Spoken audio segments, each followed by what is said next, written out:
someone close to you who can give you some tips and information so you can do stuff differently. If you think about it, could you give me a description of your driving style? Probably not, because most what we do happens without you noticing. We don't think about it, but it's important to make us aware how we drive. This is something very common that we do in a self-improvement. Like, we do some things all over and we do them automatically later. But it's good sometimes to take like a step back, you know, look at each other from like a different perspective and learn from that, because that's how you can improve. I had a friend I was helping and he would do the same thing every time. In Imola, he was driving just fine, but one thing was missing. He didn't use the whole racetrack. His lines were either too narrow or not tight enough. This led to him losing a lot of time. When I told him about it, he started watching his own replays from another angle. This ultimately led him to see what I see, and he got a lot better over the following practices. Of course, this also ties you to the feedback you get, but you can also do this feedback yourself. If you look at yourself critically, if you look at some of the bad habits you actually have, you can improve a lot there. Something you want to ask yourself as well is how much should I actually practice? There's definitely no wrong or right there, but let me tell you something from my own experience. Last year, I was desperately trying to learn the McLaren, as I told you in a previous braking tutorial. There was a race coming up and I had some time to practice, so I thought I would really go hard in one day. After like 6 hours of practice, I just couldn't improve. I felt like I was just completely stuck. My mood was terrible as well. It was pointless to practice anymore that day. I went to sleep and the next day I woke up. I did on a second lap my personal best by almost 2:10. Since that day, I value the shorter practice times more highly, because you give your mind time to reset, and it's very, very important in a very hard practice to put your practices in a shorter amount of time in more days if you are able to. Something that is very useful for very high-end esport level of practices, or if you want to really find out what is wrong with you, is the Motec or telemetry. Telemetry are graphs that show you what parts of your car do at which time. If you look at our third Hero's Journey episode, you can see how it can help beginners and experts. Let's give you a short example from me again. Last year, me and my teammates were practicing for an esport event, and I was not seeing any progress at the Nürburgring. I was constantly slower by 0.2 of a second, and I couldn't do anything about it. So I begged and sent everything over to my colleague, who knows a lot about telemetry and stuff around it. He made me aware that I am overheating the tires and getting a lot of heavy understeer in the first sector because I'm using tiny bit of throttle at the same time as I'm braking. I would never thought my so-called rally style, when I'm always on the throttle and brake at the same time, would cause me to lose actually a time. But here it was a massive problem, specifically with the McLaren on the Nürburgring. So I had to relearn everything, and literally in my second run, I improved the time and I matched my teammate's pace, which just mind blew me away. The only downside of the telemetry is you need to learn how to read it. It's a lot of graphs and a lot of information which you need to get through. Would you like to have some tutorial for like telemetry on Overtake channel? Make sure to let me know in the comments, guys, and we can figure it out. Practice is as important as the race itself. If you don't know yourself or the car you are driving, you don't have a chance at being good. It is obvious that you need to drive in order to be better, but stuff like feedback, practice times, and being critical to yourself don't come to mind immediately. Be sure to take a practice seriously. Be critical of yourself, watch the replay properly, maybe ask your friends or communities to give you a proper feedback as well. If you have someone who can read telemetry, well, that's already a win for you. For more racing and esport content, make sure to check Overtake GG. Make sure to leave a like and subscribe under this video. Share the video with your friends and communities as well to help them improve. And I hope to see you guys next time. My name is Jardier, and see you guys on the next Overtake video.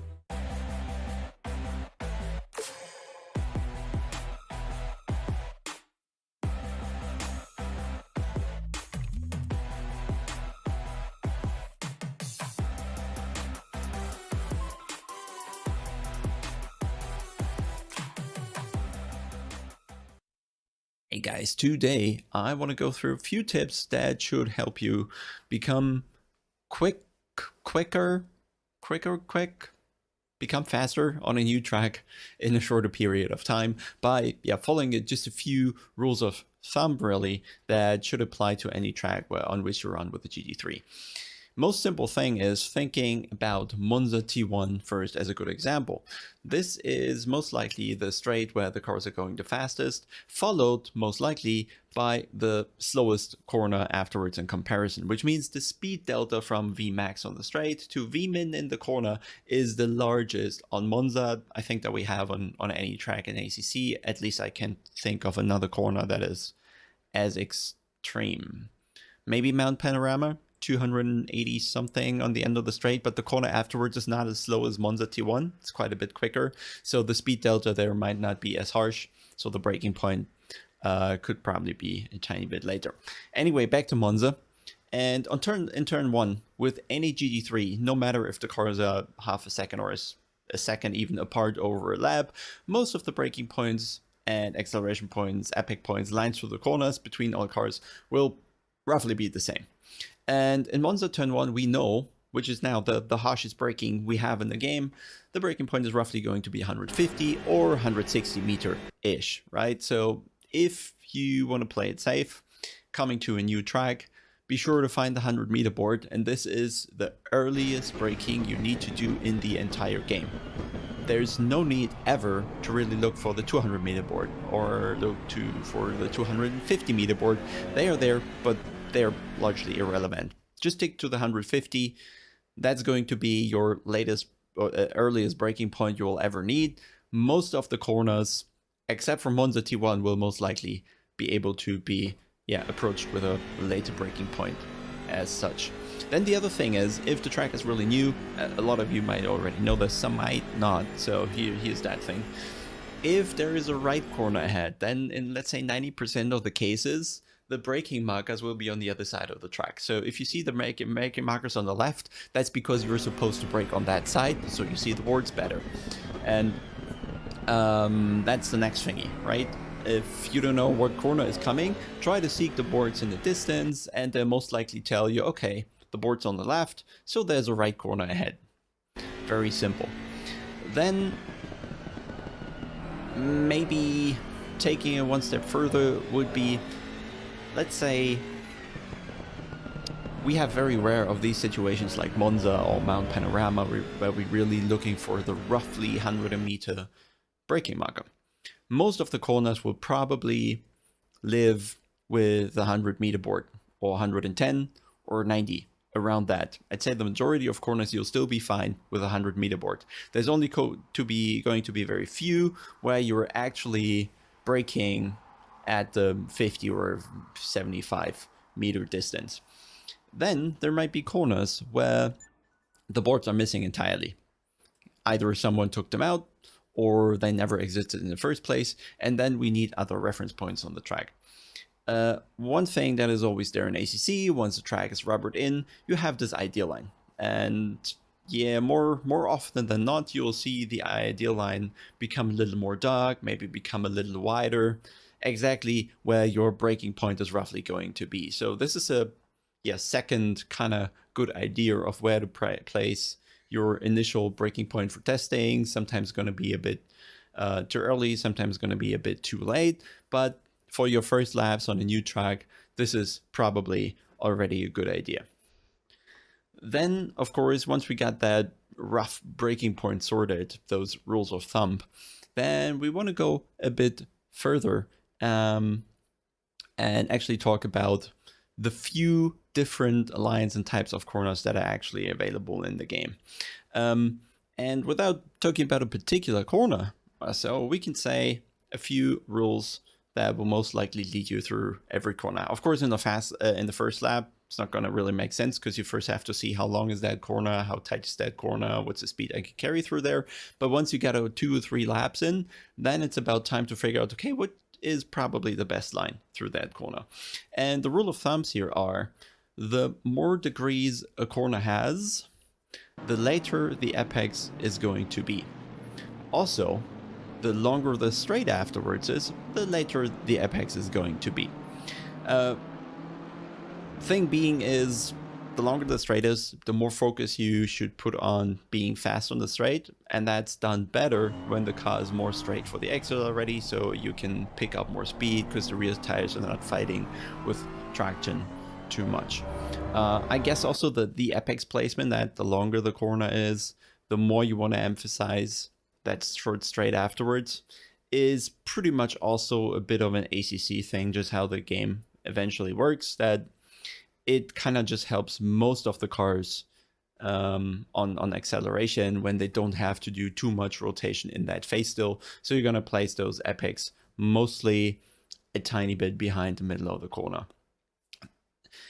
Roughly, as in terms of degrees, for 90-degree corners, you'll most certainly have the apex right in the middle of the corner.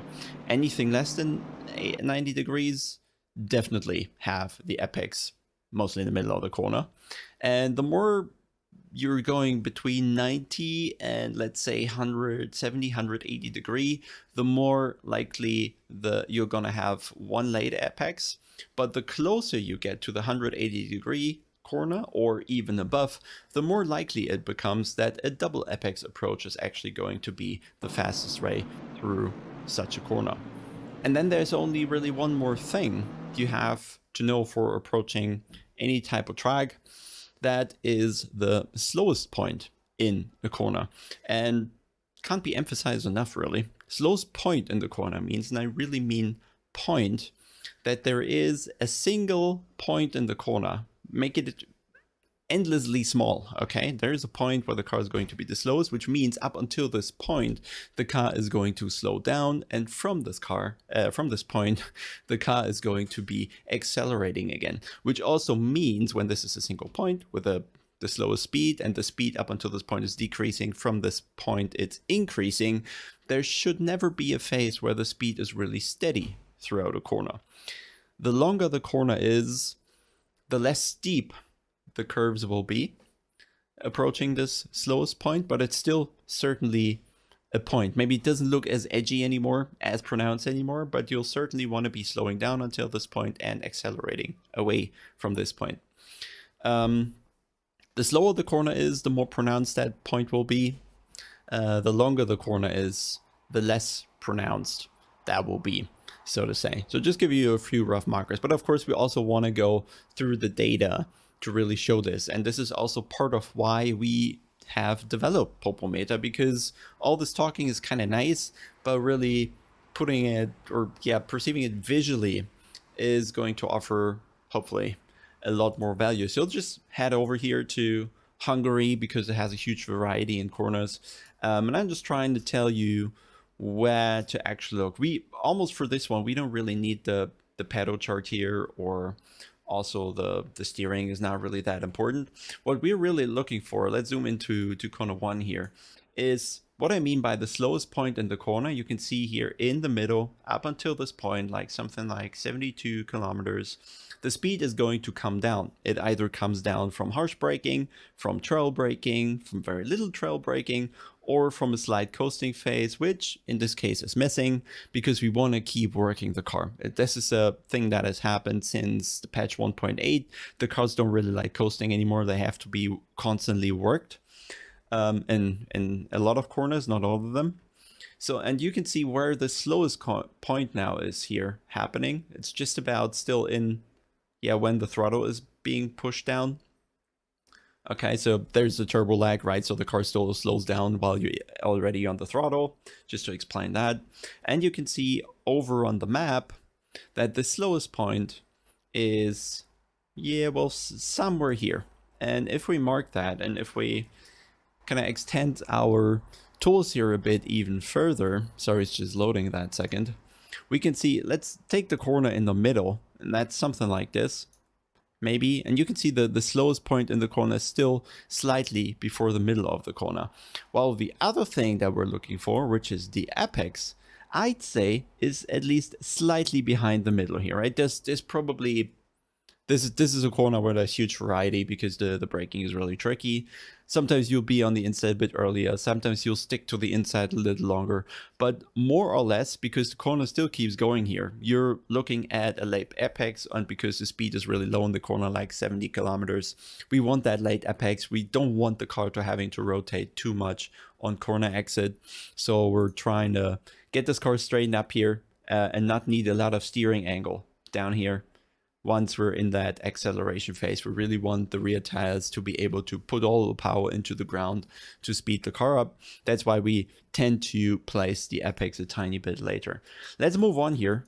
And that's why Hungary is so great. We have a huge variety in corners. And in this corner as well, this is, as you can see, this is not perfectly 180 degrees. This is probably more like 170, 175. I don't know exactly. Which is kind of yeah, falls nicely into place with what I've said earlier, that the longer the corner is, the closer it gets to 180 degrees, the more likely a double apex becomes. And in this corner, in fact, you can do those two lines. You can do a double apex, which would mean you'll be on the inside of the corner here, then you go a tiny bit wide here, and then you come back to the inside for a second apex. The interesting part here really is, and I haven't painted it that nice. Let's assume you're in the inside here. Let me get the cursor over here. You're on the inside here, and we probably should also jump to that point in the data. That is much better. Can I recreate it now? Not too shabby, not too shabby. That once we're in that corner now, there is this first apex here on the inside, for example. But you can see the car is we're still on the brakes here. We're still slowing down up until the middle of the corner here, where I painted the second marker, where now our slow speed is going to be in a slightly wider position than where the apexes are going to be in relation to the curb. And then we're starting to accelerate from the slow point. You can see the car is fighting for grip here. The driver, in this case me, didn't nail it exactly, so there's a bit of a hesitation there. But then bring the car back to the inside, go through the second apex there, where again you're trying to get the car as straight as possible on the exit to really have the traction. If you still have to rotate a lot and need a lot of turning angle, the car is most likely going to start to understeer, and at some point the rear will snap. So it's important to allow the car to really accelerate by turning the car earlier, get the rotation done in the corner, and it helps massively if you run slightly wide in the middle of the corner. You can see the gap on the inside here. Let me remove the markers. The gap on the inside here is never really large. We're always somewhat stuck to the inside, but not entirely. We only really get completely tight almost onto that curb on the very end. In this case, it worked out as a single apex, but you can just the same way do it as a double apex. Could as well just be my braking being pretty out of line here. There will be laps where this is certainly a double apex, but you can tell this corner, as it's still within that range of not being 180 degree, not being longer than that, there's this variation in possible lines. The important thing is we have the apexes and where the slow speed point in the corner is. Let's move a little further. There are at least a couple more corners that we can take a look at. Here's the very fast left-hander, and you can tell this is below 90 degrees. So what I said kind of comes into play here, that the apex is pretty much right in the middle of the corner, and also the slowest point in the corner is very close to that. Then this is another very long corner, another very weirdly shaped corner, another something like 160 degrees maybe, I don't know exactly again. And you see the same pattern here. Plus there's some banking going on where we have the tightest point in the corner definitely near the exit and the slowest point in the corner somewhere in the middle. These are the things that you want to take away here. Where are the apexes? Where are the slowest points in the corner? Then we go a little further again to 90-degree corners, which, yeah, kind of tells the story. Well, not exactly 90, but somewhat apex in the middle. In this case, the slowest point is a bit before because we want to lift up the front, get over that curb. But then the next corner is here again. I think this is another important takeaway where to place the cars. The more connected the corners are, the more depending on one another they are. You want to start thinking about those sections with the exit of the section and work yourself backwards what potentially the best line is. Hungary allows us here to take huge amounts of curb on the exit, so the track actually is a bit wider than it appears. But you could also tell, maybe it's not that pronounced here, but let me try it anyway, to just quickly mark my points here again? Well, I would say the middle of the corner. This is going to be a tricky one. Say the middle of the corner. No, it's not here. Something like here. And I like to also place the car the tightest in the corner slightly after the middle, just because it allows me to have a straight car for the exit already. Same thing applying as on all the other corners. The other thing that you should be able to see is where now is the slowest point in the corner, and I'm always messing this up here. 6-7, we're already here. There we want to be. So let me zoom in there a bit more. Let's place this again in a similar fashion. Should be something like this. Then you can see where the minimum speed here in this one is pretty unique, that it is a lot earlier than when the epochs appears, right? But it's generally the case that you have the epochs, when you have late epochs, that the minimum speed is happening slightly before, but in this case it's even more pronounced because of how the car likes to take the curb there, for example. But it's just, I just want you to keep this information of, in most cases, the epochs will be either merged with a minimum speed in the corner, in corners up until 90 degrees, and then in corners between 90 to 180 degrees, you'll most likely have late epochs with a minimum speed slightly before, so you're accelerating through that late epochs. Or the closer you get to 180 degrees, you'll already have the double epochs being, and let's actually move forward to second to last turn, or the last turn even, where we again have this 180 degree. This is perfect 180 degrees here.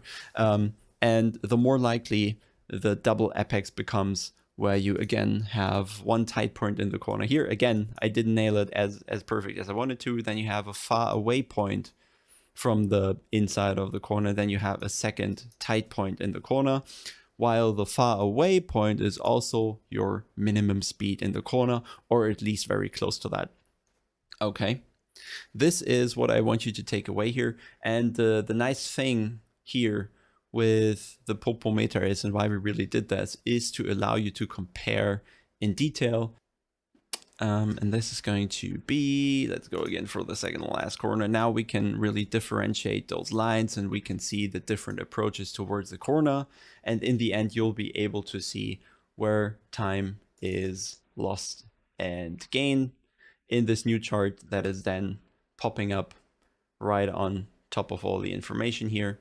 And then eventually you would know, okay, at least what is happening here, where is time lost, where is it gained, where is the car placed, and how does that in the end affect where, yeah, the time fades away. Okay, I hope, let me summarize this real quick here. You are looking for breaking points that are most of the time going to be no earlier than 150 meters. Everything is going to be in that area. The less the speed delta between maximum speed and minimum speed, the more likely, of course, your break point moves forward. In the majority of corners in ACC, the 100 meter board is going to be very useful. In very few corners, you'll be fine with with a 50 meter board. Then, if there's no boards whatsoever, try to look for the ideal line, and where it gets more dark or wider, which mostly indicates where the cars lay down more rubber, because now the brakes are fully engaged. This is also a good idea. The next thing is check on which side the brake markers are actually placed, because this indicates on which side you should be braking, which means the corner is going into the other direction. Then we had the corner types. Everything up until 90 degree will have a single apex with a minimum speed slightly earlier or right in that apex.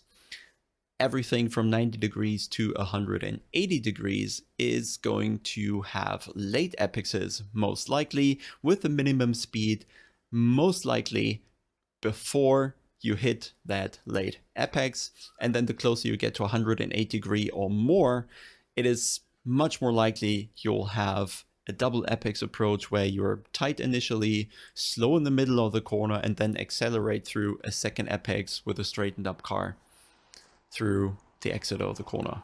So I hope this is helpful. check out Popometer, because I think it should give you a good amount of insight with the pros driving the laps there. And we have a new feature coming up very shortly where you can compare with your teammates. So stay tuned and see you very soon.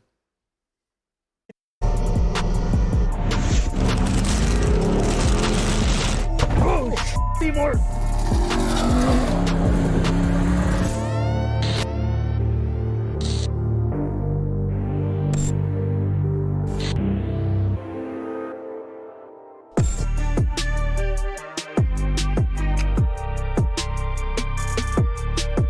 So here's the deal. I have stayed at some pretty sick places in my time, but I'm pretty sure this one takes the cake. Well, you know, I call this rally race recovery.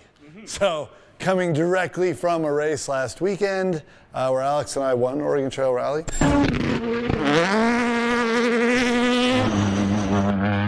In first place, Alex Gelsomino and Ken Block. Thank you, thank you. You know, I knew I had to come down here to do this. I figured I might as well stay somewhere very nice in the desert. This definitely was built for partying, but I'm here for some work. Ram reached out to us, said, hey, we have a new edition of the TRX coming out called the Sandblast, and they asked us to go out and abuse it. We picked Johnson Valley, which is the home of the King of the Hammers race. It has all sorts of different conditions, from sand to whoops to jumps to rock crawling stuff. It's just a great place to go out and abuse and test a truck. So we should do that. You can look out the beautiful glass, see this vehicle, and we should go outside and show the people what we got. This thing's actually very cool. Really stoked to be testing this thing out today. Me too. So here it is, the 2022 Ram 1500 TRX Sandblast Edition.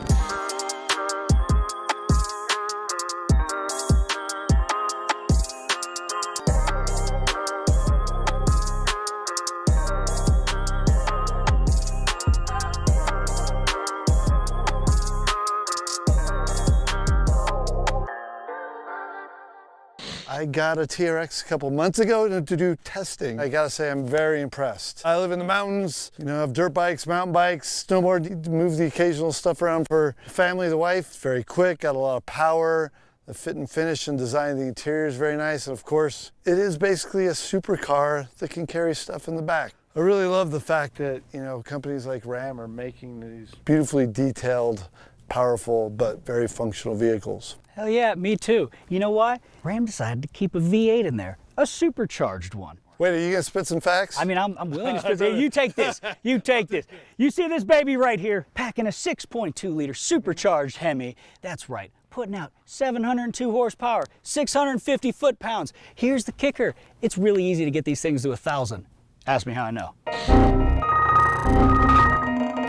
We had a little technical difficulty there. Our camera overheated, and it's already 1,000,000 degrees, and it's only 9 a.m. Let me get back to what I was saying here. The whole reason we are here is Ram is coming out with this. This is the Sandblast Edition, so you get this rad Mojave sand color. And it's not gonna look dirty when you get mashed through the sand or salt or wherever you're at. Especially in the mountains with salt and all that sort of stuff, yes. Yeah. Now, along with the Mojave sand color, you get the 18-inch beadlock here. It does come stock on 35s, which all trucks should these days. And it's actually a pretty good looking wheel. I've designed some wheels. I have a couple of signature models, and I do appreciate a decent looking wheel. The suspension on these TRXs, right? You get those Bilstein Blackhawk E2 shocks, front and rear. You got 13 inches of travel in the front, 14 in the back. You get these cool little link system back there too, which, you know, you can modify if you need to, but you know, it works well. Have you sent yours through any big stuff yet? Not yet. It's been winter. That's what we're here today for. Yeah. Now, obviously you can see this thing is wide as hell. You got flared fenders. Nice dual exhaust that comes stock in the TRX. You also get spray-in bed liner. Standard. You don't ruin your truck right out of the gate as soon as you throw a shovel into it, or your dirt bike. We got to get to an important part of this, which is the interior, which I really like on these. This is like a luxury car in the inside. You got suede, you got leather, heated and cooled seats. The fit and finish on these is incredible, but with this Sandblast Edition, you actually get color matched stitching. The TRX Black here is also color matched. You got the 8 different modes that you can drive in. My favorite, Baja mode. Before we take off though, we have some other wheel options to try. So recently I did a post, several posts on Insta Story that were polls to see what everybody thought should go on a TRX if theoretically I had one. But today we actually want to do it in real life, right? Like, I hate photoshopping stuff, but sometimes you got to do it for, you know, to see what a wheel looks like on a car. But since we're part of several wheel brands, we brought some out to throw them on, do it in real life and really see what it looks like. So Are we gonna let them vote? yeah, we're gonna let them vote. Yeah, please vote. I want to see comments here on the YouTube video to help us decide what to put on it. Let's do it. Let's do it. Our first wheel is the Fuel Vector on Toyo Open Country AT. Option 1, I think, is looking pretty good. Okay, let's go option 2. Here it is, option 2, the Black Rhino Rapid in Satin Bronze. I think this option looks really good with this color. See option 3. We got this Fuel Tech in matte black. Is this your preference so far? I do like this one. I'll let you have this one. Agree to disagree. All right, our last option here, Black Rhino Raid, and it's in the Satin Bronze. Here's the deal. Comment below. Let us know which one you think. You gonna go with my option? You gonna go with Ken's? Because we are gonna go with one of these on this truck when I get home. Your vote does count, kind of.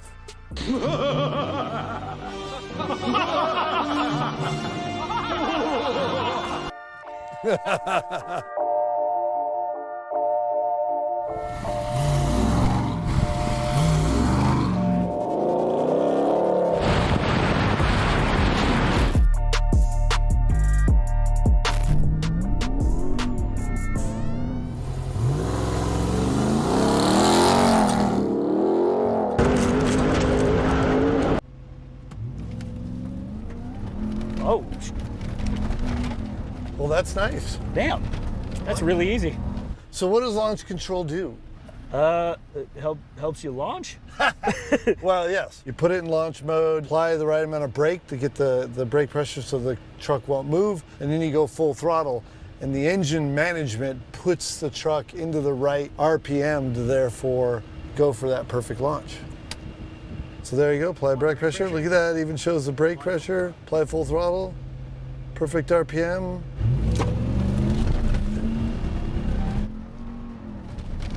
Oh, there it is. Now it's unloading. I think we had too much wheel spin. The computer didn't like that and was trying to find us the right amount of traction. This thing, quick. I think we should try that again. Yeah. You know, for science. Yes, science! I want to see what our, What our G's are? yeah.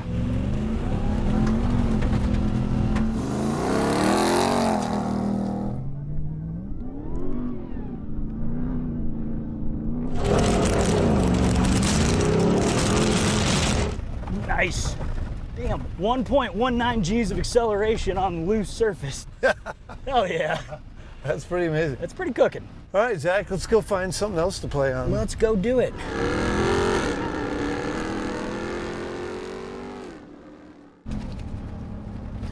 This thing moves. Suspension's nice. Yeah. Blower and V8 noises sound so Yeah, sick. it sounds nice.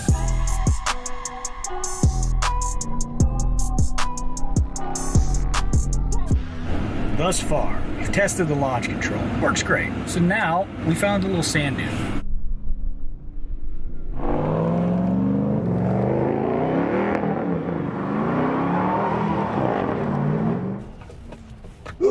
Oh!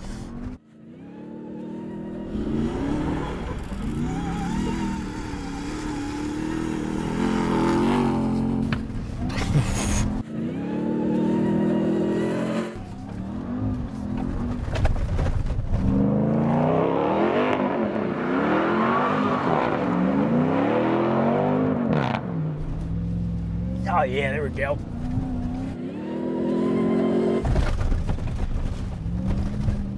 Yo, this thing is actually pretty nimble.